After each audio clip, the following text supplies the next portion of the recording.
NIA has now filed a charge sheet against 4 accused in the Rameshwaram cafe blast case.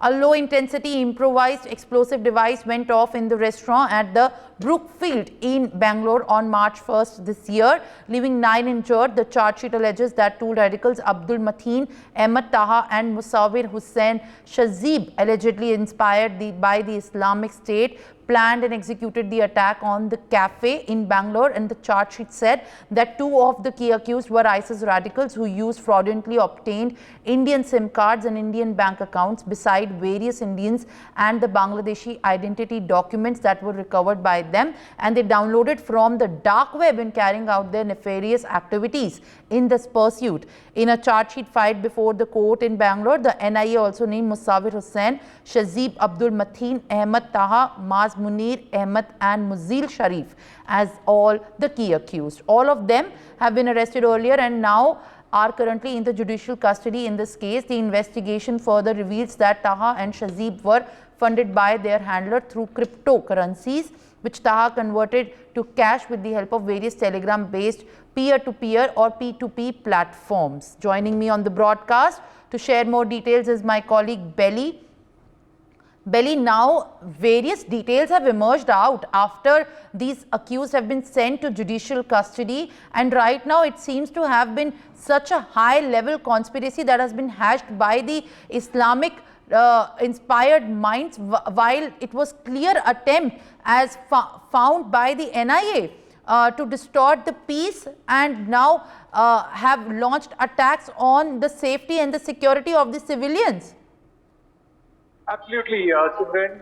The startling facts have emerged from the charge sheet that the NIA have submitted to the Bengaluru court on Monday, where the charges were pressed upon 4 particular terrorists, in which Musawir Hussain Shazib, the prime accused, who's proven to have planted the bomb at the Rameshwaram cafe at the Brookfield in the southeast Bengaluru, and this immediate co-accused, Abdul Mateen Taha, is the one who is the key conspirator in the case, and been absconding since.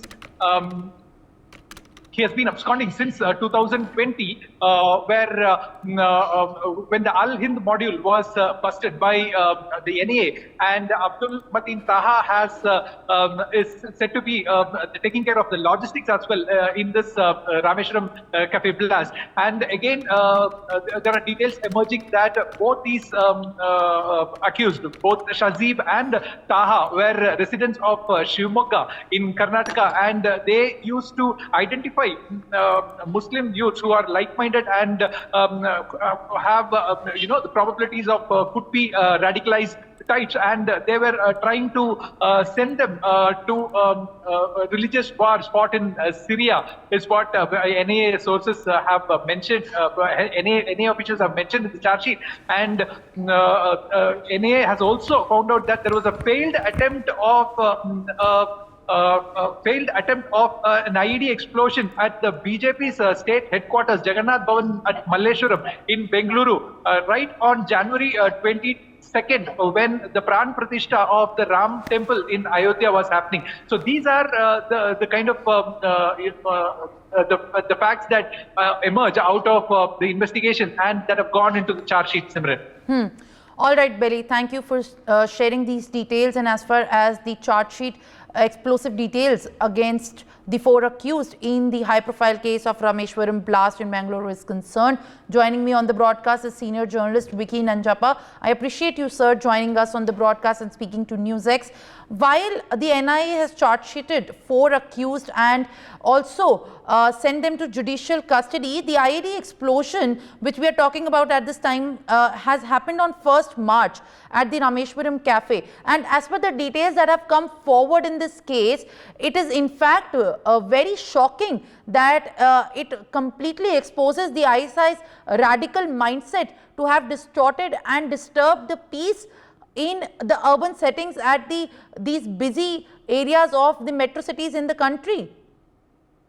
That's very true. Even if you see that there is a real pattern going on here. See, there was a blast which happened in Coimbatore, then one in Mangalore, and now one in Bangalore. So, there is kind of a pattern. And what is happening is these people are working as, very smaller modules. The kind of penetration that the ISIs has actually managed to get in South India is very, very alarming. We've seen cases like this happening in Kerala and things like that. So the whole ploy is to, have very small modules, the Coimbatore module not being connected to Karnataka or, to Mangalore and things like that.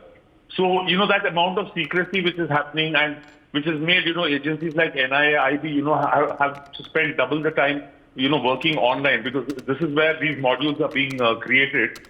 And over a period of time, it's only getting worse because, there are death squads which have come up, which have set up by these people. And there is a PFI which has been banned, but, they completely still very much back the Islamic State. And there is a lot of radicalization happening, especially in Karnataka, Kerala, as well as Tamil Nadu. So, very difficult days for our Indian security agencies. The blast has not been very major in nature, but the very fact that they've been able to penetrate such crowded areas and, carry out such attacks and maintain such an amount of secrecy without coming under the radar of anybody itself is quite alarming. For more such videos, subscribe to the NewsX YouTube channel, hit the bell icon.